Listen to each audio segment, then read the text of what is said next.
नमस्कार.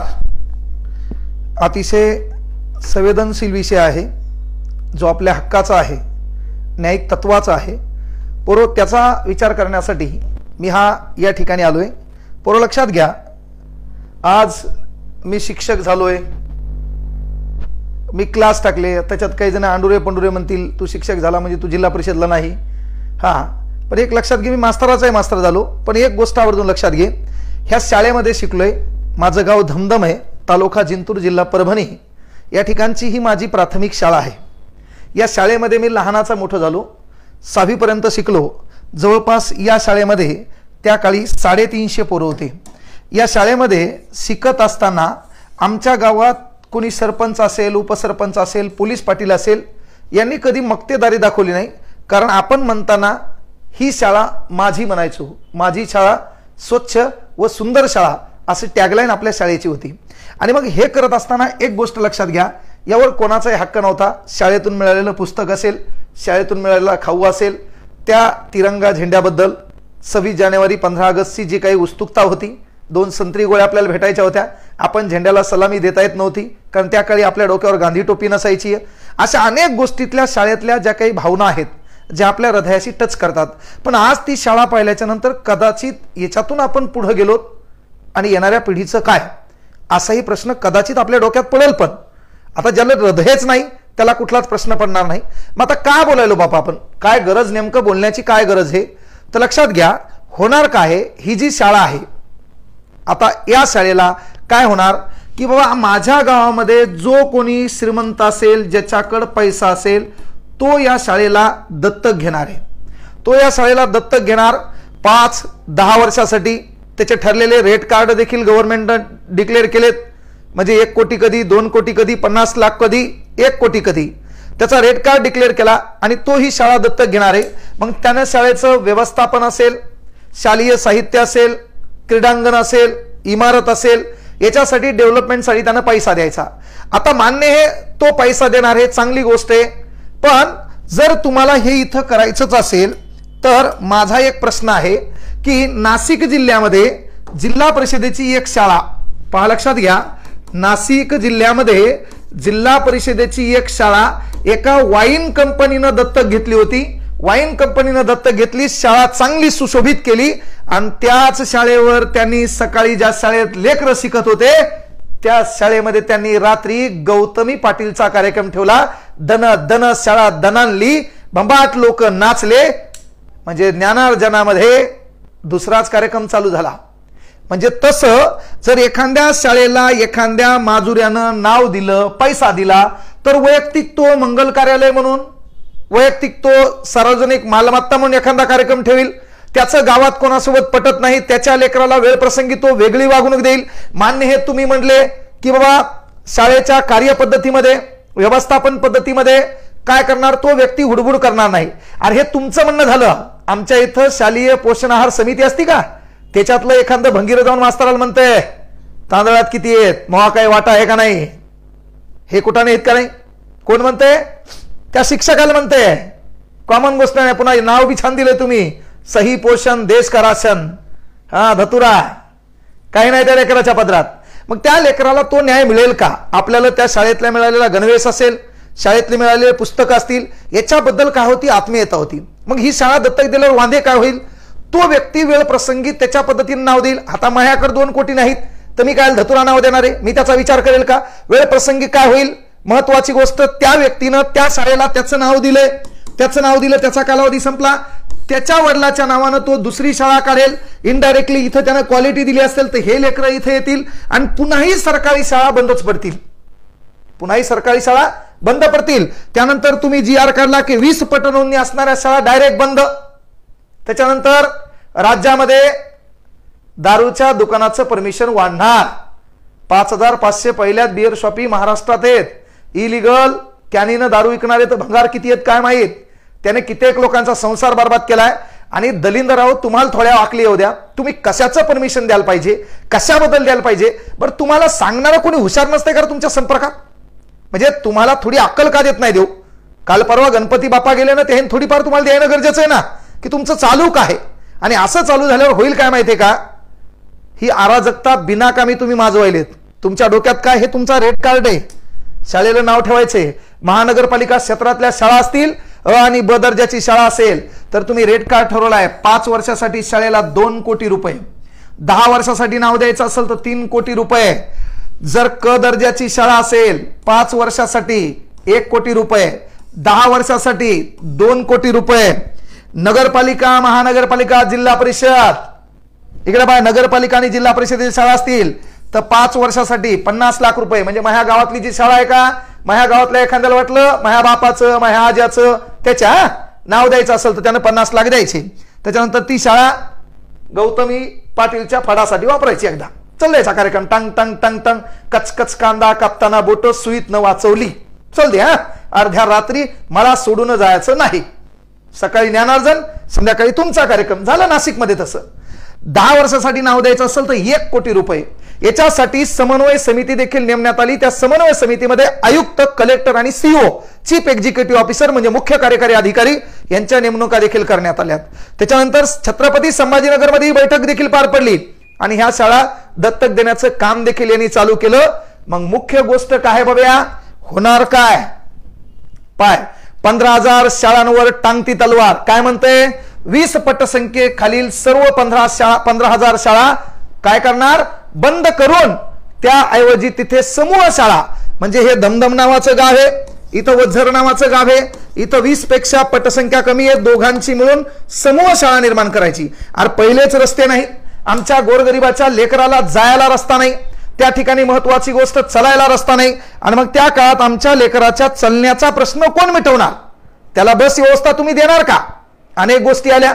म्हणजे इथं राज्यघटनेमध्ये भाग क्रमांक 4 मध्ये राज्याच्या ध्येय धोरणाची जी काही तत्व होती, मूल्यांकनाची तत्व होती, मार्गदर्शक तत्व होती, त्यामध्ये आपल्या भारतातले लेकरं शिकावेत यासाठी राज्यघटनेमध्ये कलम 45 होती की बाबा 6 ते 14 वर्ष वयोगटातील विद्यार्थ्यांना मोफत आणि सक्तीचं शिक्षण चुलीत गेलं. कोठारी आयोगाचं म्हणणं काय होतं? स्त्रियांची शिक्षणातली संख्या वाढली पाहिजे. जर तुम्ही समूह शाळा निर्माण केल्या तर गावातल्या शाळेतच दलिंदर पालक आपल्या पोरीला शिकवत नाहीत. 15व्या वर्षी वय वाढून कमी वेळात तिचं लग्न लावून देतात, तर बाजूच्या गावात ते तिला शिकवायला जाऊ देतील का? त्याच्यानंतर हे वातावरण वाढले, बलात्कार, विनयभंग आहे ना, म्हणजे काळीमा फासणाऱ्या घटना या महाराष्ट्रात होतात. तर आपलं लेकरू काळजाचा तुकडा बाप तिला दुसऱ्या गावात शिकवायला पाठवेल का? अनेक प्रश्न येतील. त्यानंतर सर्वात महत्वाची गोष्ट काय? 6 ते 14 वर्ष गटातील विद्यार्थ्यांना मोफत आणि सक्तीचं शिक्षण द्यावं, मोफत शिक्षण द्यावं, राज्य शासनाचं कर्तव्य होतं. याच्यात काय केलं आपण? या कर्तव्यावरून आपण याला अधिकारात परावर्तित केलं. मग अधिकार कधी केला बाबा? तर राज्यघटना कलम 21, शिक्षण हा मानवाचा मूलभूत अधिकार. आपण म्हणलं 86वी घटना दुरुस्ती 2002, सर्व शिक्षा अभियान राबवलं. ग्रामीण भागातल्या शाळेवर पेन्सिल आली, पेन्सिलवर पुढे पोरगी बसलेली आहे, तिच्या हातात पुस्तक आहे, मागे पोरग बसलेले, दलिंदर तिच्याकडे पाहिले, प्रत्येक क्षेत्रात पोरगी पुढे. हा झाला विनोदाचा बाप. पण हे आता असताना एक गोष्ट लक्षात घ्या, हे पाहिलं तर आपल्याला रडू काय आलं की ती शाळा आता कोणाच तरी मालकीची होणार आहे, त्या शाळेवर कोणाच तरी नाव येणार आहे. चांगली गोष्ट आहे, तुम्हाला दत्तकच करायचं ना. मी तर खुशाल म्हणतो, अरे तुमच्या इथं मस्जिद असेल, मंदिर असेल, बौद्ध विहार असेल, याला जो पैसा तुम्ही विकासाचा देता, गावामध्ये सप्तेच्या सप्ते करता, त्याच्यातला पैसा जमा करा आणि शासनाला सांगा भिकार चोटानं तुम्ही ठरवू नका कोणाला दत्तक घ्यायची. आम्ही गावकरी मिळून सर्व मिळून दत्तक घेणार, तिच्यावर कोणाचा मालकी हक्क असणार नाही. आम्ही मंदिराचा, मस्जिदीचा, विहाराचा पैसा याच्यावर खर्च करणार, ती शाळा डिजिटल करणार, तिथं गोरगरिबाचे लेकरं शिकणार. सरपंच असेल, त्याच्यानंतर नोकरदार वर्ग असेल, याचे लेकरं कॉन्व्हेंट इंग्लिश स्कूलला जातील. इंग्लिश स्कूलचा बोकांडा झाला आपल्या याच्यावर. पोरग इंग्रजीचे 4-5 वाक्य बोलले, पालकाला वाटायले मग लेकरू लय हुशार आहे, जिल्हा परिषदचं शिक्षक शिकवायला चले जिल्हा परिषदच्या, आणि लेकरं पाठवले कुठं? इंग्लिश स्कूलला. तर मास्तराची व्याख्या छान आहे, आईच्या स्तरावर जाऊन विद्यार्थ्याची गरज लक्षात घेऊन माझ्या लेकराला भविष्यात काय बनायचंय हे वर्गात गेल्यावर वर्गातले लेकरं, स्वतःचे लेकरं समजून अंतकरणातून जो शिकवतो का तो खरा मास्तर. ती भूमिका आपल्याला निभावता आली पाहिजे. पण प्रॉब्लेम काय व्हायला इथं? माझं शिजले, माझ्या पदरात हे, ताटात हे, दुर्डीत हे, समाज गेला कोल्हा समाजाला. कोल्हा समाजाला काही घेणं नाही. तर इथं आपल्या लक्षात घ्यायचं, हा पैसा आपण आपल्या शाळेसाठी खर्च करू, शाळेचं सुशोभीकरण करू, शाळेमध्ये शालेय साहित्य आणू, पण ही शाळा वैयक्तिक कुठल्या व्यक्तीच्या घशात घालायची नाही. तो तिच्यावर वेळ प्रसंगी काय करेल, मक्तेदारी करेल, वेळ प्रसंगी त्याचं नाव गाजवेल. 10 वर्षानंतर त्या लेवलची दुसरीकडे खाजगी शाळा काढेल. लेकराचा कल वाढेल, लेकरं तिकडे जातील आणि पुन्हा जिल्हा परिषदेच्या शाळा कायमस्वरूपी बंद पडतील. मग यासाठी पर्याय काय? आपण जागं होणं काळाची गरज आहे. आज GR आला, नायब तहसीलदार तहसीलदार पद पण कंत्राटी पद्धतीने भरल्या जातील. चान्स कोणाला? हे रिटायर झालेल्या लोकांना. यानं पहिलेच काय केलं बाब्या? यानं पहिलेच काय केलं? पहिलेच बंबाट रेती ट्रकवाले पळू पळू धुंडले. त्याच्यात प्रत्येक तहसीलदार बायना बंगलेच्या बंगलेत. त्याच्यात पुन्हा त्याला चान्स आहे 68 वर्ष वयापर्यंत. त्याच्यापेक्षा आपल्या भारतातला बेरोजगार तरुण आहे, हाताला काम नाही, त्याच्यानंतर घरच्या पोटाचा प्रश्न मिटवता येईना म्हणून गळफासाशिवाय पर्याय नाही. ते तरुण मरायले, त्या तरुणाचा कोणाला विचार नाही. अरे विदेशात पाहिलं तर लाज वाटते आपल्याला. त्या विदेशामध्ये तरुण लोक सरकार चालवतात आणि म्हाताऱ्या लोकांना पेन्शन देतात. आपल्या इथं भिकारचोट म्हातारे सरकार चालवतात आणि आपल्यासारख्या तरुणाला टेन्शन देतात. या तरुणानं करायचं काय? ज्यानं ऑलरेडी नोकऱ्या केलेल्या आहेत, ह्या 1.5-2 लाख पगार उचललेला आहे, बढियापैकी बंगले बांधलेले आहेत, छानपैकी सेट झालेले आहेत, त्याला 40,000 पगार आहे. टंकलेखक लिपिक असेल 25,000 पगार आहे. त्याच्यानंतर 40,000, 25,000, 20,000 शिपायाला पगार आहे. 68 वर्षापर्यंत म्हणजे 8 वर्ष त्याला, 10 वर्ष त्याला पुन्हा एक्सटेंड कालावधी भेटून त्याला ते काम करता येईल. मात्र आमच्या इथलं तरुण पोरगे गोरगरीबाचं लेकरू पोलीस भरतीची तयारी करायले, पेपर फुटायले, वनरक्षकची तयारी करायले, पेपर फुटायले, तलाट्याची तयारी करायले, पेपर फुटायले. त्याच्यानंतर कंत्राट भरती आणली तुम्ही, कुठला तरी मालकी हक्क एका माणसाकडे देणार, तो माणूस काय करणार, त्याच्या जवळचे लोक घेणार, कमी पगारात काम करणाऱ्या लोकांना काम देणार. आणि इथं जरी आपण हुशार आहे, सर्व आपल्याकडे, पण प्रॉब्लेम काय होणार? प्रॉब्लेम आपला स्वाभिमान आडवा येणार. आणि स्वाभिमान जरी आडवा आला तर खाण्याचा प्रश्न निर्माण झाल्यामुळे माणूस लाचार होणार. म्हणजे इनडायरेक्टली तुमच्या पोटाचा प्रश्न निर्माण करायचा आणि सर्वांचा स्वाभिमान हरवायचा आणि लाचार करायची ही नवीन पद्धत सरकारनं सध्या रूढ केली आहे. म्हणून आपलं काम हे अभी नाही तो कभी नाही. आपल्याला सुधारणं काळाची गरज आहे आणि ते सुधारावं यासाठी मी बोलायलोय. मी कुठल्या पक्षाचा समर्थक नाही, मी कुठल्या पक्षाचा विरोधक नाही. गोरगरीब लेकरांच्या, मीही जिल्हा परिषदेतून शिकणारा एक विद्यार्थी आहे. माझे आई वडील देखील शेतकरी होते. त्या लेकरांच्या हितासाठी बोलणं शिक्षक या नात्याने माझे कर्तव्य आहे. आणि ते बोलत असताना सतरंजा उचलणारे चमचे भक्त, ज्याला कोणाला वाटलं त्यानं कधी मला खेटायचं. मी तुम्हाला सांगितलं आपला विषय खलास आहे, आपला विषय खलास आहे. मात्र याबद्दल आपल्याला बोलावंच लागेल. का बोलावं लागेल? कंत्राट भरती म्हणजे काय? तर गुलामीकडे पुन्हा वाटचाल. एक व्यवस्था फक्त स्पेसिफिक लोकांच्या हातात, आपण लाईफ टाइम गुलाम. पोरग काय होणार खाजगीकरणामुळं? पोरग हुशार आहे, चांगलं इंग्रजी बोलतंय, पहिलीला टाकलं 1 लाख रुपये फीस. पोरग हुशार आहे, चांगले 5 लाख रुपये फीस, बापानं अर्धा एकर इकले. पोरग 10वीला गेलं, पोरग हुशार, इंग्रजी आहे, सर्व काही चालू आहे, फीस झाली 5 लाख रुपये, 6 लाख रुपये.